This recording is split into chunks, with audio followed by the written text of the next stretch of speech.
Hello and welcome to our BBC School Report.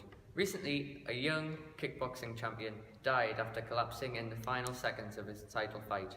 He was rushed to hospital but later passed away. The police are not treating his death as suspicious, but it does raise the question, should combat sports be allowed in schools? Alex, what sort of injuries have you sustained while doing kickboxing? I've sustained a broken finger and a sprained wrist. Yeah. And how did that happen?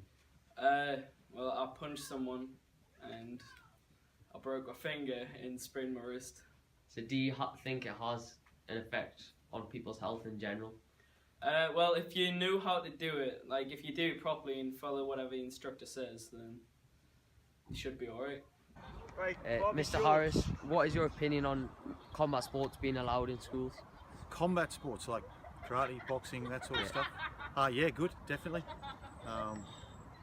Fan of it, as long as it's done properly, policed. Have you ever been at a school that does combat sports? I've been at a school where we did have boxing on lunch times, but the boys never sparred, they never fought, but they were taught how to box, how to punch. So there was no contact, but it was a combat sport being taught.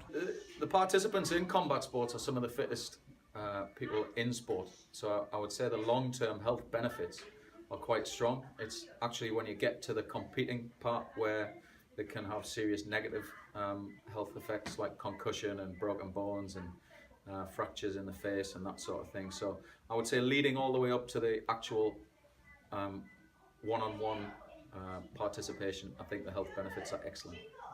Have you ever been at a school that's taught combat sports?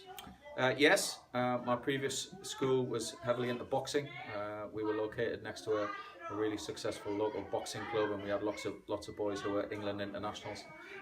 Unfortunately, at the time, the boys who took GCSE PE couldn't choose boxing because it wasn't on the curriculum. But we did do a lot of boxing fitness in lessons. So again, we stayed away from the actual punching each other part. And actually, the boxing has just been put back onto the GCSE curriculum, so all of those people who are participating at a high level in boxing can now choose it as one of their 3 sports. So, Mr. Holland, do you think combat sports should be taught in our school?